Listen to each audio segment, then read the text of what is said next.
수강생 여러분 안녕하십니까. 널널한 개발자입니다. 오늘은 2022년 10월 26일 오후 1시 25분입니다. 질문이 올라왔습니다. 그래서 답변을 드리고자 마이크 앞에 앉았고요. 그 HM 닉네임 HM님께서 질문을 올려주셨는데 질문 내용을 좀 자세히 보도록 하겠습니다. 그 내용을 보면 우선은 이제 인사를 좀 해주셨고요. 제일 이제 중요한 키포인트는 1번 비전공자라고 하셨고요. 국비학원을 수료하셨다고 합니다. 근데 이제 어떤 공부를 하셨느냐?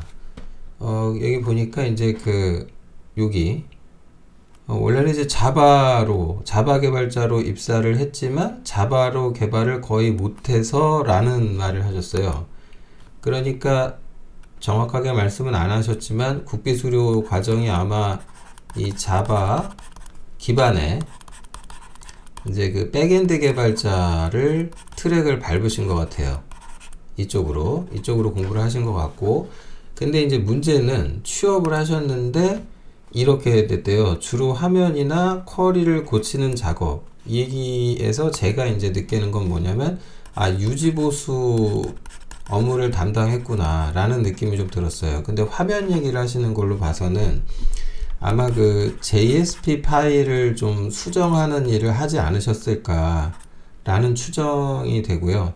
그 다음 쿼리를 고친다라고 하는 거는 이거 데이터베이스 쿼리 수정인데, 이거는 이제 DB 테이블에 필드 하나 추가된다거나 처리 조건이 바꿔지면은 웨어절 수정하고 늘상 있는 일이죠. 그러니까 이 둘 개만 놓고 봤을 때 이 유지보수로 추정이 돼요. 그러면은 이것만 딱 봐서 제가 느낄 수 있는 거는 6개월간 자바 기반 백엔드 개발자로 학습을 하신 다음에, 그러니까 본격적으로 개발을 하는 거기에 이제 일원이 돼서 뭔가 설계를 하고 거기에 같이 참여를 해서 프로젝트에 뛰어든 게 아니라 유지보수 업무에 투입이 되셨던 게 아닌가라는 생각을 합니다.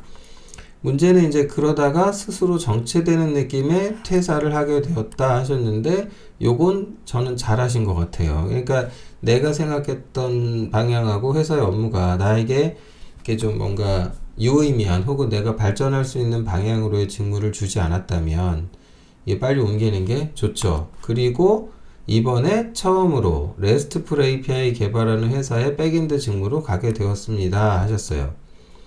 그러니까 6개월 자바 공부하신 걸 이제야 써먹게 됐다는 이야기로 들립니다. 아마 제 생각에는 어쨌든 이제 경력이 쌓였잖아요. 그 경력을 인정받아서 그러면 이제 API를 개발해라, 조금 더 비중 있는 업무를 하시게 된 걸로 이해는 됩니다. 다만 자바를 이제 업무적으로 사실상 경력이 있다고는 하지만 소위 이른바 물경력이 된 거죠. 공부는 했는데 그걸 제대로 써먹어 보지 못하고 사실상 이제 제대로 좀 뭔가 하시게 됐다, 그런 의미로 보여요. 그래서 다시 새로 공부한다고 하셨어요. 그다음 프레임워크라는 거는 아마도 스프링 강의 같고, 이걸 사셨다는 건 김영환 강사님 인프런 강의 아닐까. 김영환 강사님 말씀 되게 시원시원하게 귀에 꽂히게 잘 하시던데, 참고로 저도 김영환 강사님의 강의를 샀습니다. 아무튼요, 수강자니까 질문 좀 올려볼까요? 아무튼, 그리고 CS는 제 강의를 좀 보고 있다고. 근데 지금은 여기서 이제 중요한 게 거의 암기하다시피 하고 있다. 그래서 이제 이거 외에 내가 이제 어떻게 적용될지 이해를 제대로 못하고 있는 상황이에요 라고 하셨어요. 이게 이제 통상적으로 비전공자들이 겪는 흔한 가장 전형적인 일입니다. 그러니까 내가 중요하다고 해서 자료구조 배우고 운영체제로는 중요하다라고는 하는데 다 그러니까, 근데 내가 와닿지는 않거든요. 근데 왜 중요하다는 거야. 근데 그게 왜 중요한지는 언제 깨닫게 되냐면 극도의 고성능을 내야 될 때 깨닫게 됩니다. 그러니까 이제 단순히 개발하는 차원을 넘어서 개발은 당연히 하는 거고, 이거에서 TPS가 얼마인데 이 상태에서 뭘 극대화하려면 어떤 이슈가 터졌는데 그걸 해결하려면 그때 이제 그런 것들이 중요하다라는 걸 깨닫게 되죠. 나중에 문제의 원인을 찾아 해결해 놓고 보니까 내가 상상하지도 못했던 데서 뭐 운영체제의 커널에서 뭐 어떤 얘가 버전이 바뀌면서 어떤 정책이 수정됐고 뭐 이런 게 달라지면서 뭐 운영체제 수준에서 뭔가 처리율이 뭐 차단이 됐다거나 그럴 수도 있거든요. 아무튼 그러다 보니까 이제 OS 공부 중요하구나 이제 알게 되죠. 어쨌든 그 뒤로 이제 하신 행보를 보면 취준 동안에도 준비하실 때도 코딩 테스트 공부했다가 CS 했다가 프레임워크 공부했다가 이거 왔다 갔다 했다고 하셨는데 요거 또 왜 그러냐면 간단해요. 다 중요하다 하니까. 그러니까 내가 이것도 해야 되나 저것도 해야 되나 그러니까 이 낭비가 소위 이제 나의 어떤 시간을 최적화해서 쓰지는 못하게 된 거죠. 근데 사실 지금 이렇게 말씀 주신 거 보면은 대기업 취업은 아닌 것 같고 중소업체나 중소 혹은 뭐 중견업체에 취업을 하신 것 같아요. 근데 이렇게 돼서 내가 뭔가를 해낼 수 있는 그 설계 타임에 개입하거나 이런 정도의 일을 했다 그러면 이렇게 내가 뭐 공부를 더 해야겠다 내지는 뭐 이렇게 그 정체되는 느낌이 들거나 그럴 여유는 없었을 거예요. 근데 그러지 못했다라는 것은 아직까지 공부 이제 어쨌든 만약에 처음부터 그냥 이런데 목표로 잡고 내가 일단 개발자로 가야 되겠다. 그럼 사실 중소나 중견은 코딩 테스트를 안 봐요. 거의. 간단한 걸 물어보고 중소기업에서는 뭘 따지냐면 이 사람을 즉시 투입할 수 있는 거 업무에. 한마디로 이 사람을 고용해서 내가 지금 어떠한 그 기업에서 뭐 인력이 수행해야 될 업무를 지금 얘가 감당할 수 있는가 그걸 따지거든요. 그러니까 성과라는 것이 좀 되게 그 뭐 산출물 수준에서 명확해요. 그리고 사실 CS 공부는 면접에서 그냥 간단한 거 몇 개 물어보는 거가 달 거고 그러니까 만약에 처음부터 이렇게 목표를 잡고 내가 대기업 갈 게 아니다 그랬다면 코딩 테스트는 조금 천천히 하셨어도 되는 거죠. 그 다음에 프레임워크도 중요하고요. 그 실제로 이제 뭐 취업을 했을 때는 그러니까 이걸 많이 써보고 그에 따르는 경험 노하우를 많이 하는 게 더 중요하거든요. 아무튼 그렇습니다. 그래서 여기서 이제 그 다음 표현이 CS까지 알고 나면 혼자 디버깅 하면서 에러를 잡을 수 있는 인사이트를 얻게 된다고 듣기도 했습니다 하셨는데 이거는 사실은 반은 맞고 반은 틀린 말이에요. 그러니까 제가 CS를 잘 알지는 못하지만 어느 정도 하잖아요. 그런데 이런 걸 알면은 CS를 잘 알면 사실 C나 C++에서는 도움이 많이 돼요. 굉장히. 그런데 자바 계열까지 그렇다라고 말할 수 있냐? 그렇진 않아요. 자바는 JVM 기반으로 작동을 하고 물론 JVM도 일반 그 리얼 CPU랑 뭐 일정 수준에서 비슷한 측면이 있지만 기본적으로 JVM 그 자체에 대한 이해가 더 중요해질 수도 있는 거예요. 그러니까 문제는 그거는 별도 공부를 해야 돼요. CS랑은 또 다른 영역입니다. 그러니까 예를 들어서 자바로 짠 어플리케이션이 뭔가 오류가 나서 힙덤프 나고 그 스택 트레이스 그 에러 메시지가 쫙 올라가요. 그럼 그걸 보면서 이게 뭔 소리야 하고 의미를 찾아야 되잖아요. 그건 CS 공부랑 아무 관련이 없어요.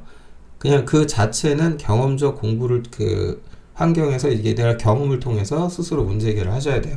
다행인 거는 이제 자바 계열의 좋은 점은 에러 메시지를 구글에다가 딱 그냥 그 검색어로 넣는 순간 온갖 좀 많은 좀 답변을 볼 수 있다라는 장점이 있죠.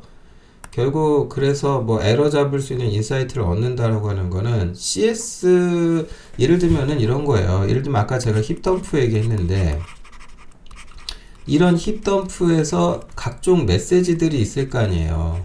근데 이 메시지들을 막 읽어보면 이게 뭔 소리야. 일단 스택 트레이스 딱 이러면 그 스택이 당연히 이제 기본적으로 콜 스택일 거란 말이에요. 그러니까 호출 관계가 여기서 나온다. 그런 얘기들은 사실은 CS 공부를 좀 하셨다면 알아들을 수 있는 말이죠.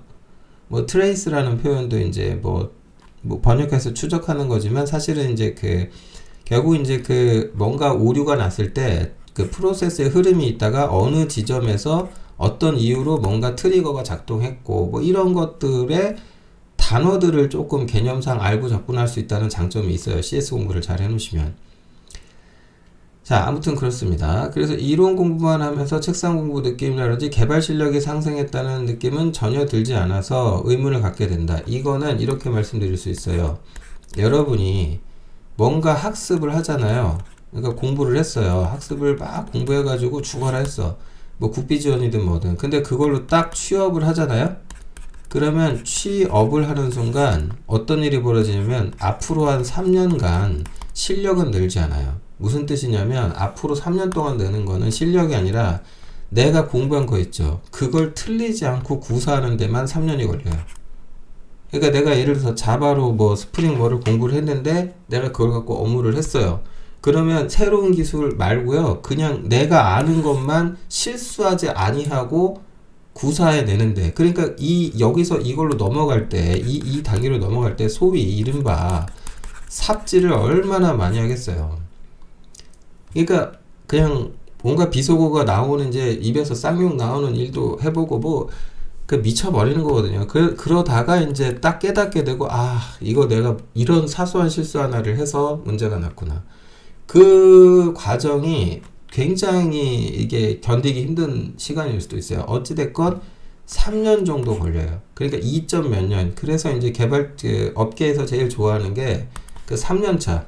그러니까 경력이라는 걸 얘기할 때 보통은 2년 이상을 많이 얘기하거든요. 이 얘기가 뭔 소리냐면 이런 의미로 받아들이시면 돼요. 아, 이 사람이 뭔가 공부한 거를 2년 동안 삽질을 끝냈구나. 그러니까 얘는 데려다 쓰면 즉시 전력이다. 이렇게 보는 거예요.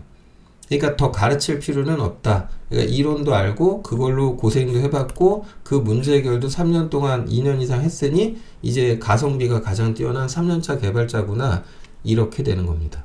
그래서 경력자를 찾을 때 보통 2년 이상을 많이 찾는데 그 이유는 간단합니다. 기업 입장에서 봤을 때 소위 가성비가 가장 뛰어난 인력입니다. 연봉 대비 성과가 제일 좋죠. 네, 그렇습니다. 참고하시고요. 뭐 다 그런 건 아니고 저의 뇌피셜도 좀 섞여 있다는 말씀 첨언을 드리고요. 그래서 이제 그 의문을 갖게 된다라고 하셨는데, 그러니까 내가 공부한 어떤 이론이 있고 이 이론들과 실제를 연결해 가지고 아, 이것이 무엇이다라고 딱 뭐 득도하듯이 깨달아지는 순간이 오겠죠. 근데 시간이 생각보다 많이 걸립니다.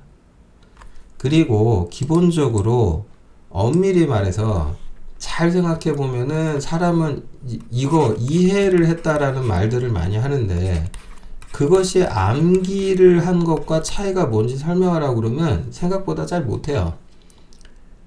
뭐 당장 일례로 1 더하기 1이 2라는 거 증명하려면 이거 수학에서 어마어마하던데요.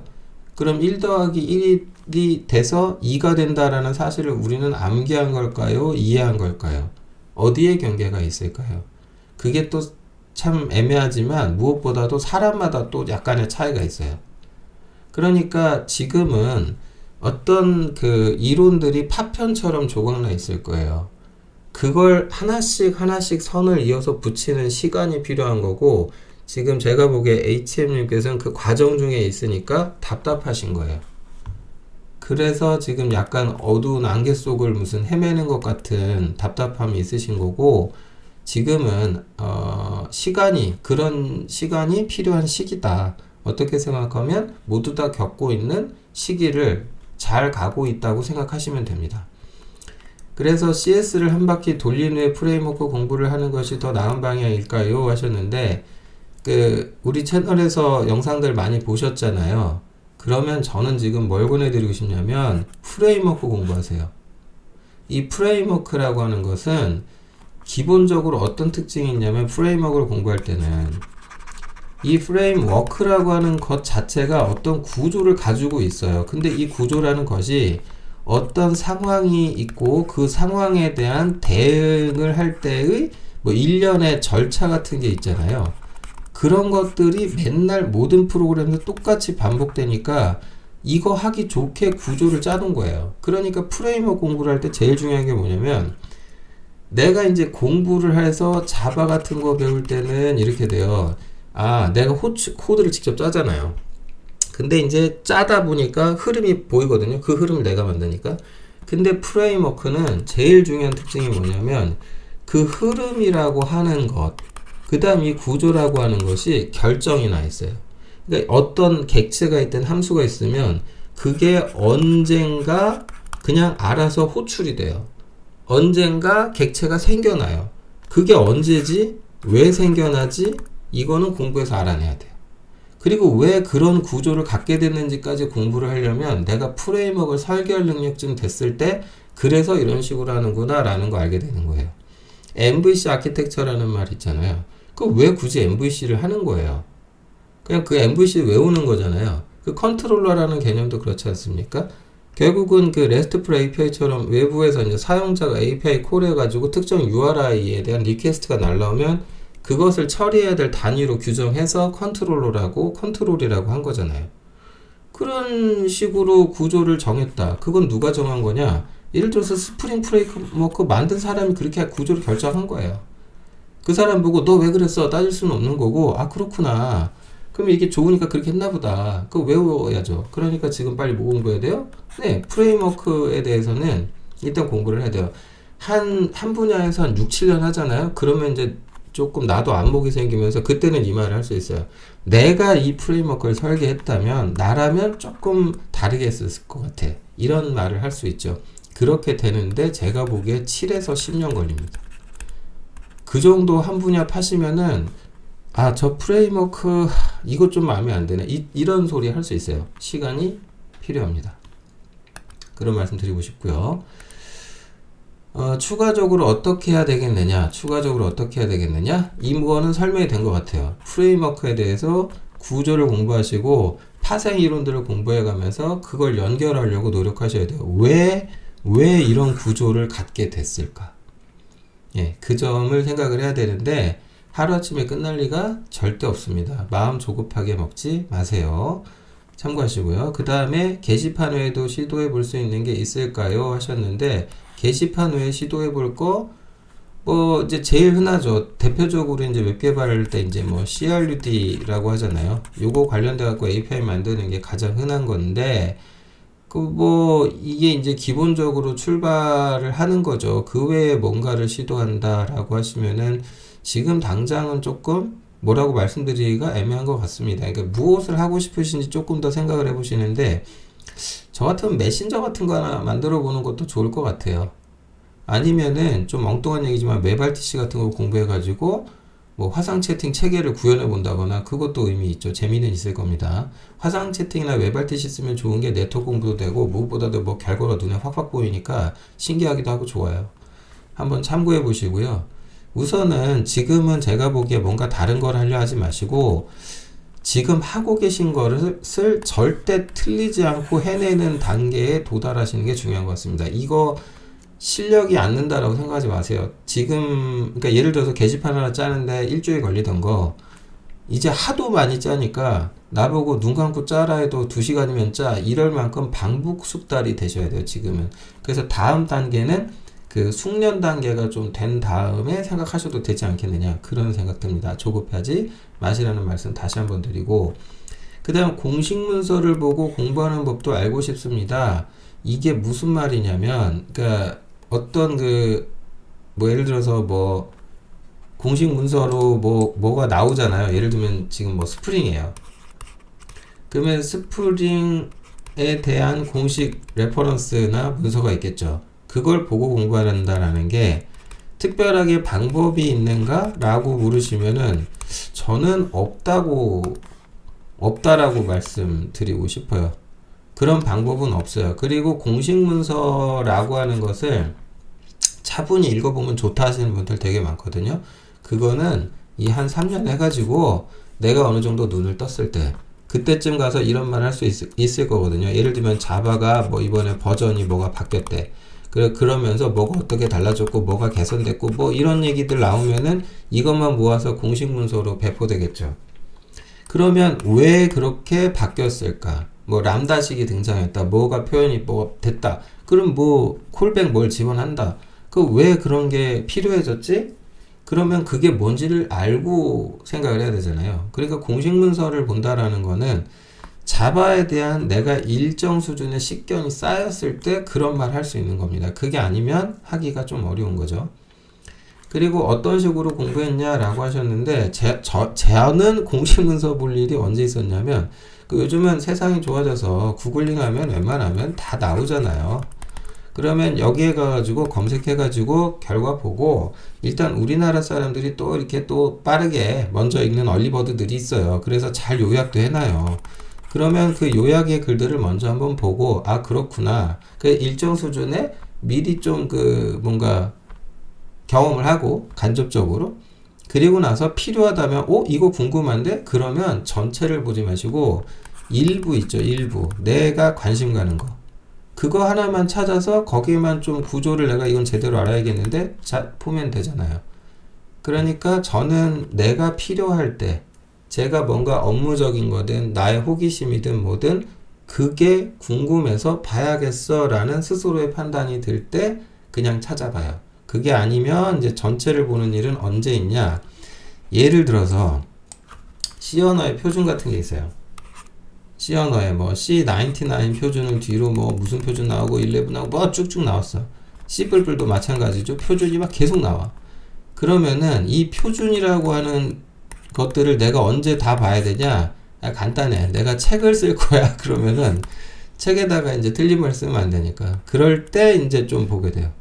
무슨 표준에 뭐가 어떻다더라. 뭐가 추가됐는데 어떻다더라. 그럴 때. 그러니까 약간 어떤 느낌이냐면 실력이나 뭐 어떤 개발로서의 뭐 그런 그 스킬이 는다라기보다는 기술이 는다 뭐 이런 개념보다는 이런 표준 문서를 본다라는 것은 아 이건 학술의 영역이구나 그런 생각이 많이 들죠. 네. 그러니까 다시 한번 요약해서 말씀드리면 죽어라 공식 문서 보시는 거는 필요할 때 네. 그 강사님들이 보고 요약 잘 해주잖아요. 그걸 보고 알맹이만 쪽 빨아먹은 다음에 저건 내가 좀 더 봐야겠는데 그럼 그때 보는 거예요. 무슨 말인지 아시겠죠? 네. 저도 좀 두서없이 길게 말씀을 드린 것 같은데요. 네. 영상이 벌써 20분이 넘어가네요. 하여튼 뭐 좋은 건 아니더라도 좀 답변이 됐기를 바라고요. 네. 우리 HM님의 앞으로의 개발자로서의 삶의 여정을 응원하겠습니다. 건투를 빌고요. 영상은 여기까지 하겠습니다.